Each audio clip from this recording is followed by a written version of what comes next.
ಪ್ರೀತಿಯ ಮಕ್ಕಳೇ, ಇಂದಿನ ಈ ಒಂದು ತರಗತಿಯಲ್ಲಿ ನಾವು ಭಾರತದ ಜಲಸಂಪನ್ಮೂಲಗಳು 10ನೇ ತರಗತಿಯ ಭೂಗೋಳ ವಿಜ್ಞಾನದ 6ನೇ ಅಧ್ಯಾಯವಾದ ಭಾರತದ ಜಲಸಂಪನ್ಮೂಲಗಳನ್ನು ಕುರಿತು ವಿಸ್ತಾರವಾಗಿ ಅಧ್ಯಯನ ಮಾಡೋಣ.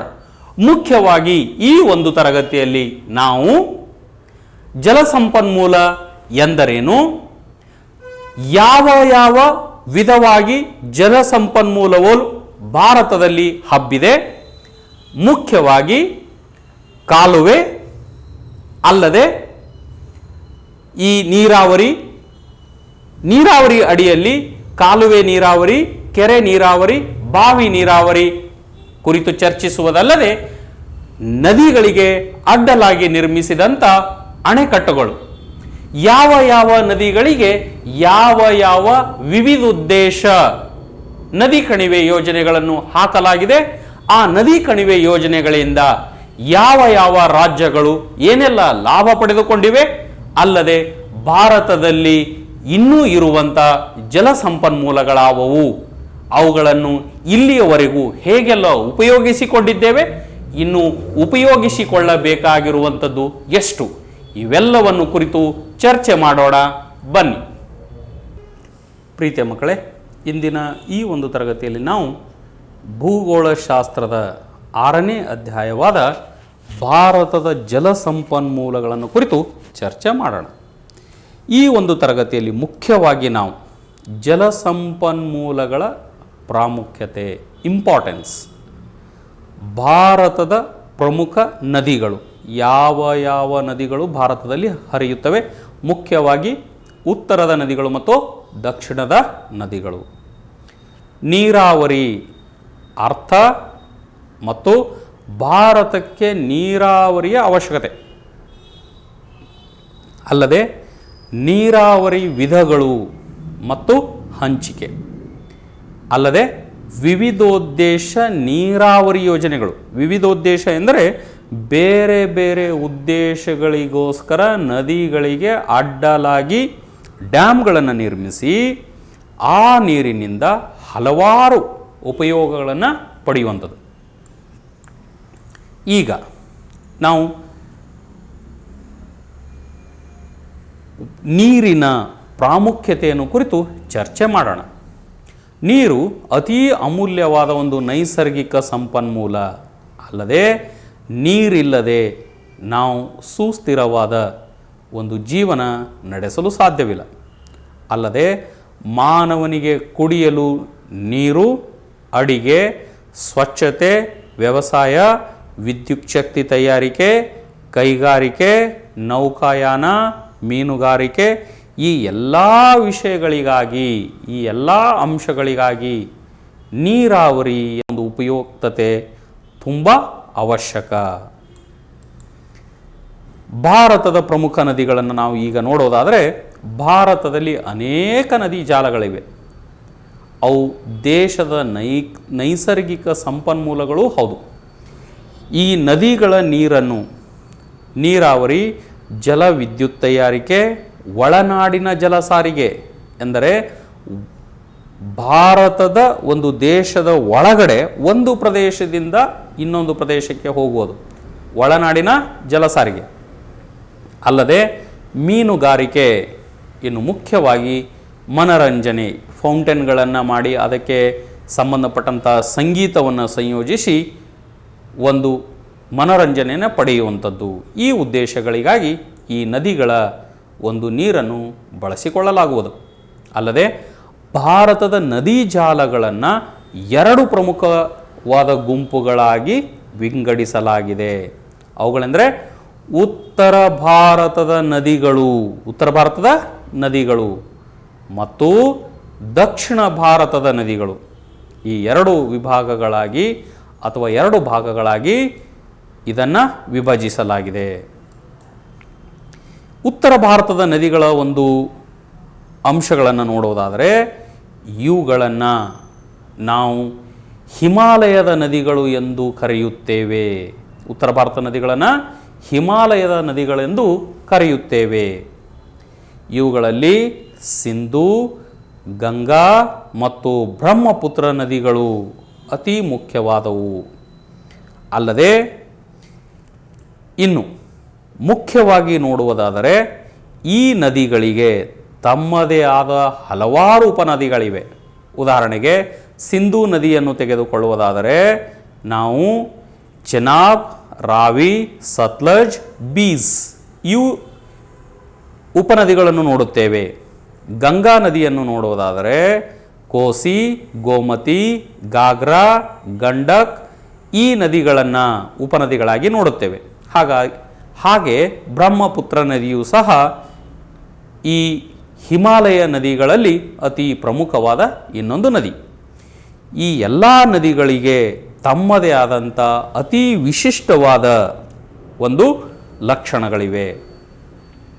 ಈಗ ಒಂದೊಂದೇ ನದಿಯನ್ನು ಕುರಿತು ಚರ್ಚೆ ಮಾಡುವುದಾದರೆ ಸಿಂಧೂ ನದಿ, ಇದು ಕೈಲಾಸ ಪರ್ವತದಲ್ಲಿರುವ ಟಿಬೆಟ್ನಲ್ಲಿ ಉಗಮವಾಗುತ್ತದೆ. ಕೈಲಾಸ ಪರ್ವತದಲ್ಲಿರುವ ಟಿಬೆಟ್ನಲ್ಲಿ ಉಗಮವಾಗುತ್ತದೆ. ಕೈಲಾಸ ಪರ್ವತದ ಟಿಬೆಟ್ನಲ್ಲಿ ಉಗಮವಾಗಿ ವಾಯುವ್ಯದ ಕಡೆಗೆ ಹರಿದು ಅನಂತರ ನೈಋತ್ಯಕ್ಕೆ ತಿರುಗಿ ಪಾಕಿಸ್ತಾನವನ್ನು ಪ್ರವೇಶಿಸುತ್ತದೆ.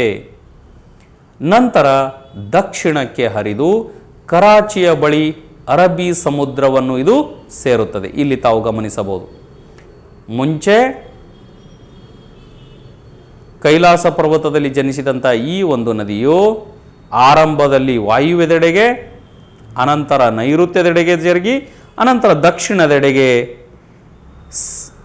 ಕೊನೆಗೆ ಅರೇಬಿಯನ್ ಸಮುದ್ರ ಸೇರುತ್ತದೆ. ಅಲ್ಲದೆ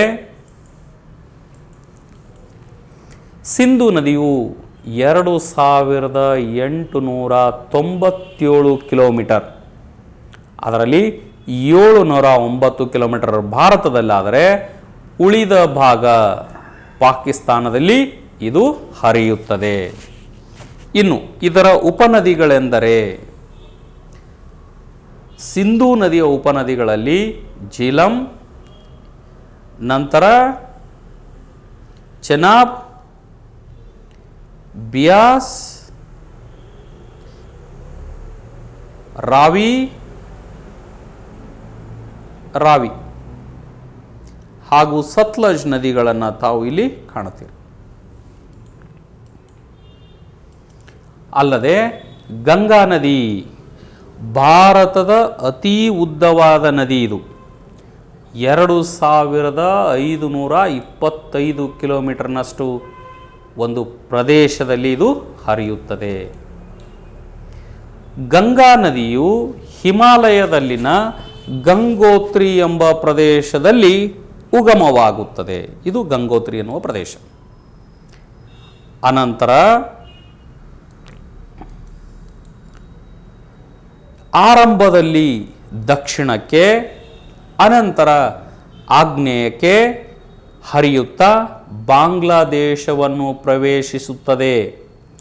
ಅಲ್ಲಿ ಬ್ರಹ್ಮಪುತ್ರ ನದಿಯನ್ನು ಸೇರಿ ಅನಂತರ ಪದ್ಮಾ ನದಿಯಾಗಿ ಮುಂದುವರಿಯುತ್ತಾ ಅಂತಿಮವಾಗಿ ಬಂಗಾಳ ಕೊಲ್ಲಿಯನ್ನು ಇದು ಸೇರುತ್ತದೆ.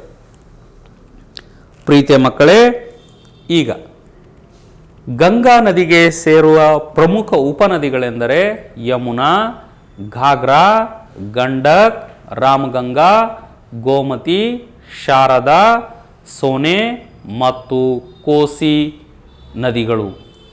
ಇವುಗಳಲ್ಲಿ ಅತಿ ಉದ್ದವಾದ ಗಂಗಾ ನದಿಯ ಉಪನದಿ ಅಂದರೆ ಯಮುನಾ ನದಿ. ಬ್ರಹ್ಮಪುತ್ರ ನದಿ. ಬ್ರಹ್ಮಪುತ್ರ ನದಿಯು ಮಾನಸ ಸರೋವರದ ಸಮೀಪವಿರುವ ಚಮಾಯುಂಗ್ಡಂಗ್ ಎಂಬ ಪ್ರದೇಶದಲ್ಲಿ ಉಗಮವಾಗುತ್ತದೆ. ಈ ಚಮಾಯುಂಗ್ಡಂಗ್ ಎನ್ನುವ ಪ್ರದೇಶ ಟಿಬೆಟ್ನಲ್ಲಿದೆ. ಈ ಪ್ರದೇಶದಲ್ಲಿ ಉಗಮವಾಗುವ ಬ್ರಹ್ಮಪುತ್ರ ನದಿಯು ಬೇರೆ ಬೇರೆ ಪ್ರದೇಶಗಳಿಂದ ಹರಿದು ಮುಖ್ಯವಾಗಿ ಆರಂಭದಲ್ಲಿ ಪೂರ್ವಾಭಿಮುಖವಾಗಿ ಹರಿದು ಅನಂತರ ಅರುಣಾಚಲ ಪ್ರದೇಶದಲ್ಲಿ ಕಿರಿದಾದ ಕಂದರವೊಂದರ ಮೂಲಕ ಭಾರತವನ್ನು ಸೇರಿ ಅನಂತರ ಪಶ್ಚಿಮಕ್ಕೆ ಹರಿಯುತ್ತಾ ಬಾಂಗ್ಲಾದೇಶಕ್ಕೆ ಸೇರಿ ಅನಂತರ ದಕ್ಷಿಣಕ್ಕೆ ತಿರುಗಿ ಗಂಗಾ ನದಿಯೊಂದಿಗೆ ಸೇರುತ್ತದೆ. ಅಲ್ಲದೆ ಈ ಒಂದು ಬ್ರಹ್ಮಪುತ್ರ ನದಿಯು ಬೇರೆ ಬೇರೆ ಮೂಲಗಳಿಂದ ಹರಿಯುವುದರ ಜೊತೆಗೆ ಗಂಗಾ ನದಿಯೊಂದಿಗೆ ಸೇರಿ ಅನಂತರ ಬಂಗಾಳ ಕೊಲ್ಲಿಯನ್ನು ಸೇರುತ್ತದೆ. ಇನ್ನು ದಕ್ಷಿಣ ಭಾರತದ ನದಿಗಳನ್ನು ಕುರಿತು ನೋಡುವುದಾದರೆ ದಕ್ಷಿಣ ಭಾರತದಲ್ಲಿ ಅನೇಕ ನದಿಗಳಿವೆ. ಅವುಗಳಲ್ಲಿ ಪರ್ಯಾಯ ಪ್ರಸ್ಥಭೂಮಿ ನದಿಗಳು ಎಂತಲೂ ಮತ್ತು ಪಶ್ಚಿಮ ಘಟ್ಟಗಳಲ್ಲಿ ಉಗಮ ಹೊಂದುವ ನದಿಗಳೆಂತಲೂ ಕರೆಯುತ್ತೇವೆ. ಇನ್ನು ಮುಖ್ಯವಾಗಿ ನೋಡೋದಾದರೆ ದಕ್ಷಿಣ ಭಾರತದ ಪ್ರಮುಖ ನದಿಗಳೆಂದರೆ ಮಹಾನದಿ, ಗೋದಾವರಿ, ಕೃಷ್ಣ, ಕಾವೇರಿ. ಅಲ್ಲದೆ ನರ್ಮದಾ ಮತ್ತು ತಾಪಿ ನದಿಗಳು ಮತ್ತು ಅವುಗಳ ಉಪನದಿಗಳನ್ನು ಸಹ ದಕ್ಷಿಣದಲ್ಲಿ ನಾವು ನೋಡುವ ಪ್ರಮುಖ ನದಿಗಳಾಗಿವೆ ಪ್ರೀತಿಯ ಮಕ್ಕಳೇ. ಇನ್ನು ದಕ್ಷಿಣ ಭಾರತದ ನದಿಗಳನ್ನು ನಾವು ಪೂರ್ವಕ್ಕೆ ಹರಿಯುವ ನದಿಗಳು, ಅವುಗಳಲ್ಲಿ ಮಹಾನದಿ, ಗೋದಾವರಿ, ಕೃಷ್ಣ ಮತ್ತು ಕಾವೇರಿ ನದಿಗಳು ಎಂದು ವಿಂಗಡಿಸಿದ್ದೇವೆ. ಅಲ್ಲದೆ ಮಹಾನದಿ ನದಿಯು ಸಿವಾಹ ಸರಣಿಯಲ್ಲಿ ಉಗಮ ಹೊಂದಿ ಅನಂತರ ಪೂರ್ವಾಭಿಮುಖವಾಗಿ 851 ಕಿಲೋಮೀಟರ್ ಪ್ರದೇಶದಲ್ಲಿ ಹರಿದು ಬಂಗಾಳ ಕೊಲ್ಲಿಯನ್ನು ಸೇರುತ್ತವೆ. ಅಲ್ಲದೆ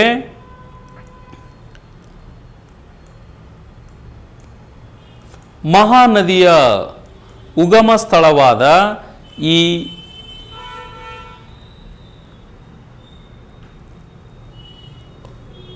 ಶಿವಾಹ ಸರಣಿಯು ತುಂಬ ಎತ್ತರವಾದ ಪ್ರದೇಶದಲ್ಲಿ ಸ್ಥಾಪನೆಗೊಂಡು ಅನಂತರ ಪೂರ್ವಾಭಿಮುಖವಾಗಿ ಹರಿದು ಬಂಗಾಳ ಕೊಲ್ಲಿಯನ್ನು ಸೇರುತ್ತದೆ.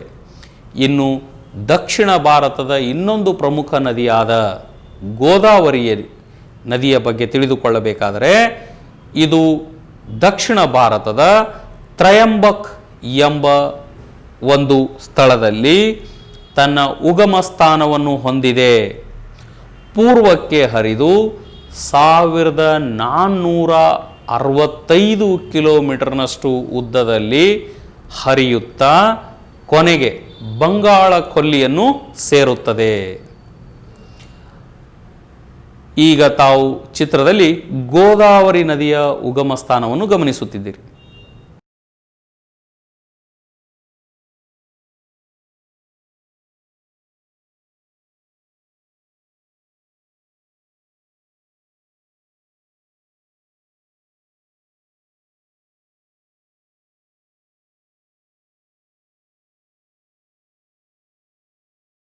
ಪ್ರೀತಿಯ ಮಕ್ಕಳೇ, ಇನ್ನು ದಕ್ಷಿಣ ಭಾರತದ ನದಿಗಳಲ್ಲಿ ಅತಿ ಮುಖ್ಯವಾದ ನದಿಯು ಕೃಷ್ಣ ನದಿ.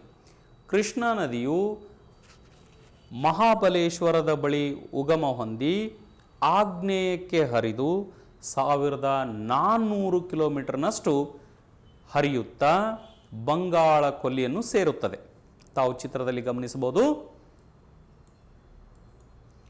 ಇನ್ನು ಕೃಷ್ಣಾ ನದಿಯ ಉಗಮ ಸ್ಥಾನವಾದ ಮಹಾಬಲೇಶ್ವರ,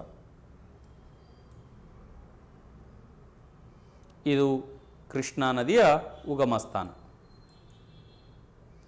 ಇದನ್ನು ಕೂಡಿಕೊಳ್ಳುವ ಪ್ರಮುಖ ಉಪನದಿಗಳೆಂದರೆ ಭೀಮಾ, ತುಂಗಭದ್ರಾ, ಕೊಯ್ನಾ, ಘಟಪ್ರಭಾ, ಮಲಪ್ರಭಾ ನದಿಗಳು ಬೇರೆ ಬೇರೆ ಪ್ರದೇಶಗಳಲ್ಲಿ ಬಂದು ಕೃಷ್ಣಾ ನದಿಯನ್ನು ಸೇರುತ್ತವೆ.